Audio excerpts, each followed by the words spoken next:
Hey, what's up, you guys? Welcome back to Wizardverse. I am the Count. Just a little quick reiteration of what we're going to be going over today. We're going to be covering some set photos from the set of Venom 2, and then we're also going to be covering some of the release of the photos from the Batmobile from the new up-and-coming The Batman movie, which is going to have Robert Pattinson taking over the mantle of the Bat.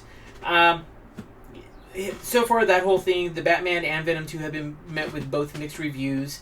Touching upon the reason for this video is I just want to say that I really think that this is Sony's last true chance to have a reasoning for why they make live-action Spider-Man movies and they don't just give up the rights to Disney or just focus on making animated films. We all know that Into the Spider-Verse was amazing. It won awards. It was everything that a Spider-Man film should have been. Arguably, people were saying that it was better than Far From Home or Homecoming.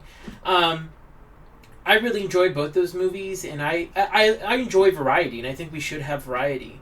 When it came to Venom, however, and I'm a huge Venom fan, so I'm very, very picky about what they do, I just wasn't feeling it. I watched the movie, of course, and it was really lackluster. I feel like it's so hard to bring in a Venom movie and try to develop it when you can't even have Spider-Man and the whole black suit Spider-Man and the whole duality of what Venom is. They really tried to make it their own, but I feel like you need to get back to the roots of what Venom is. And I really think that Sony there's no reason at all why Sony shouldn't be able to develop a great movie because they're given all the tools right now.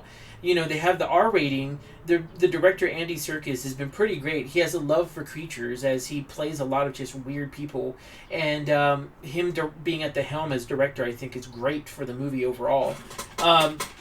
Not to mention the fact that this right here, this is the absolute Carnage run. This is everything about Venom and Carnage that's going on in the modern comics.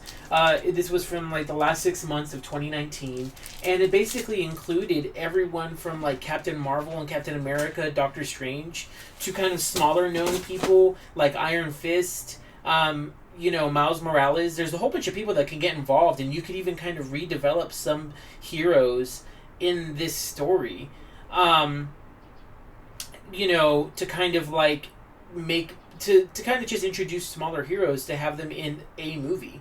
And I'm not saying that they're going to be in Venom 2. I don't think that. I don't think that Venom 2 should be the start of like this like crazy multiverse kind of like movie. But I think that if Venom 2 does well and they do Carnage correctly, then yes, I hope that they go and really invest themselves into what the whole Venom and Carnage universe is. I mean, you have they're fleshing out things like the Clintari, which is what the symbiote aliens are. They're fleshing out things like Null, which is the symbiote god. And if you need a big baddie that's like a Thanos level threat, then Null could be that for Sony. There's not that much out about him, so you can kind of play around with his lore, but there's just enough to really know that he is a bad motherfucker and that he's dangerous. And I think in the comics, at least, he's really going to change the Marvel scape a lot if they write him correctly. And I hope that he actually goes in a way that makes him a true blue crazy ass villain. So that being said, I really do feel like Sony has more than enough to prove that they can make a Venom movie that's just as good as any Marvel Spider-Man movie. And I really hope that they give Andy Serkis the tools so that way he can actually start something from this movie that they can jump on from later on. If not, I really do feel like they just need to call it a day, give the rights to Venom, give the rights to Spider-Man fully over to Disney, maybe maintain some kind of a deal where they can make animated movies only. But I really just want to see a good... I don't want to see that many Venom movies that keep trying and failing. So I feel like 2 times is great. Don't want them to try 3 times, because especially if you can't make a Venom movie where Carnage is involved and make that work, then you're just not going to be able to make it work. So with that being said, let's get into it. And if you thought that I was just bragging about having the absolute Carnage run, bitch, maybe.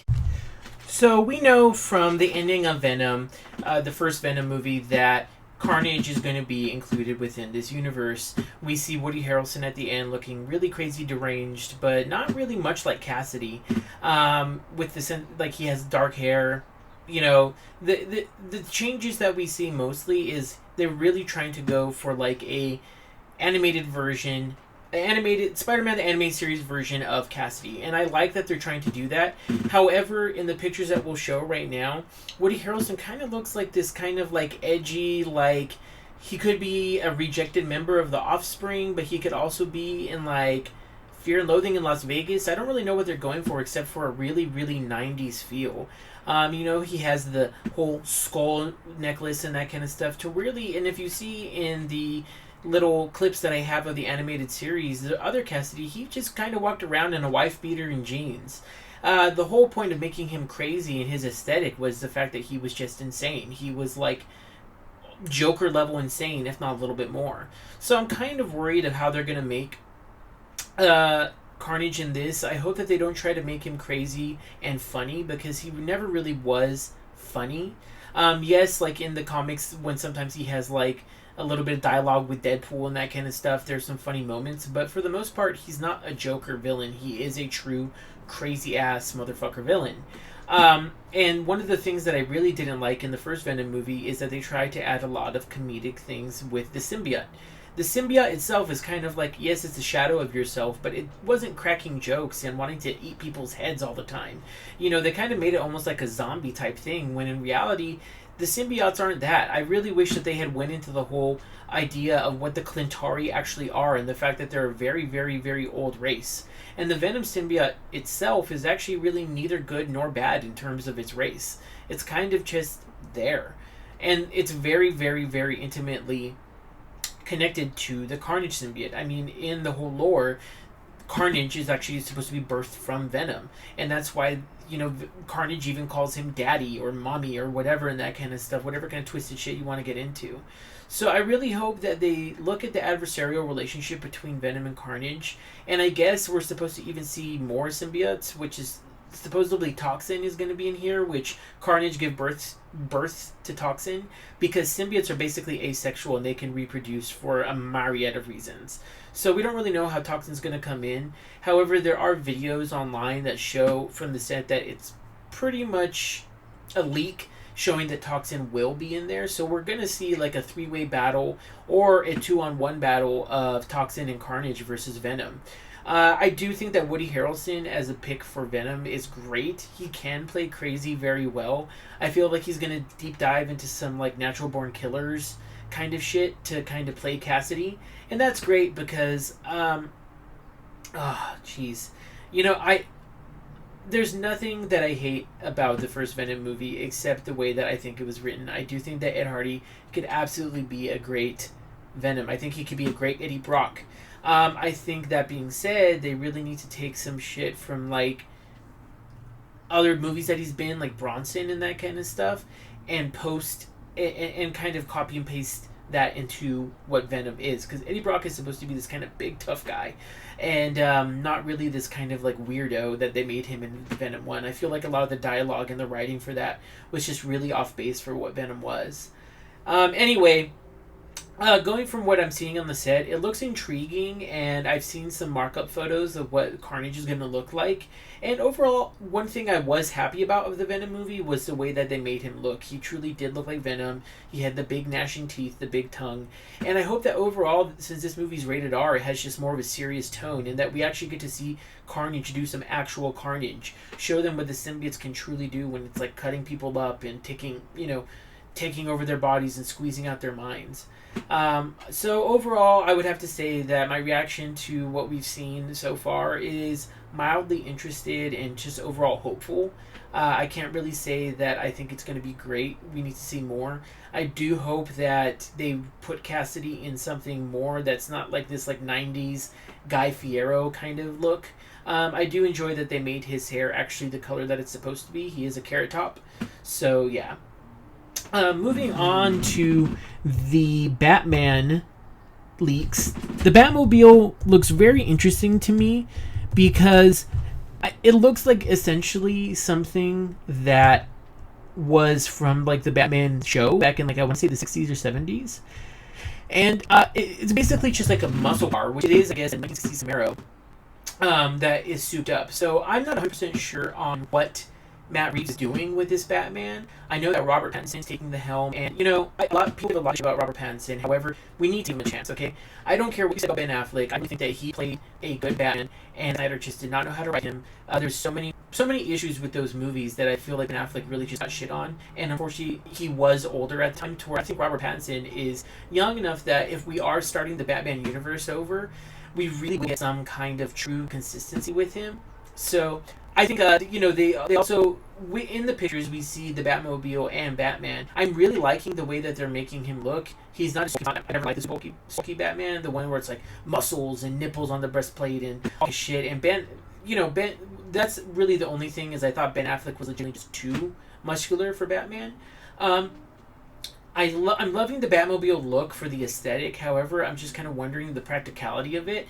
If they're gonna make Batman more like, I don't think it's going to be connected to, like, say, Joaquin Phoenix's Joker in any way, and I don't want it to be connected to that at all, because I think Joker was a great reasoning for why we should only have one-off movies that are not connected to other universes. Yes, there should be universe movies, but there also should be others. I do think that it's looking like they're going to have some really... This is going to be a Batman that's low-tech. It's not going to be Christian Bale's crazy super tank, and it's also not going to be the 90s, like, Corvette souped-up thing. This is, like, a much more practical thing that looks like almost like something that the Punisher created. And I kind of wonder if Batman being that low-tech will fit into this story, because the thing about Batman is he's rich. He can afford something that's much better than a 1960s Camaro. Nothing against 1960s Camaros, I fucking love them. But I just think that overall, this does seem very low-tech for him, and I think while the aesthetic is cool and edgy, I don't know if it's going to be practical for the terms of what Batman's going to be facing. I mean, the Batmobile is supposed to withstand bombs. It's supposed to have mechanical shit into where you can have, like, a fucking, like, motorcycle come out. So maybe we're going to be seeing a low-tech Batman overall, but I really don't want to see a practical Batman. I would rather have something that was closer to, like, the animated series and what the comics truly are. And keeping the dark gritty, but also keeping it things about truly being a detective and trying to figure out mysteries and unraveling villains who are complex, not just going up against the Joker who's fucking crazy, or going up against a Harley Quinn who just laughs a lot and is crazy and seems to shop at Hot Topic all the time. Nothing against Margot Robbie personally, but I just feel like I really, really miss the iteration of the old Harley Quinn, and this new iteration just seems like an homage to girls that go, oh no, I'm crazy, like, I really am crazy. And yeah, you are crazy. So that's my look on that. I am hopeful because I really, like I said, I like the suit. I like the aesthetics overall of what the Batmobile is. I think that Matt Reeves can do an amazing job. He's done a lot of stuff in the past.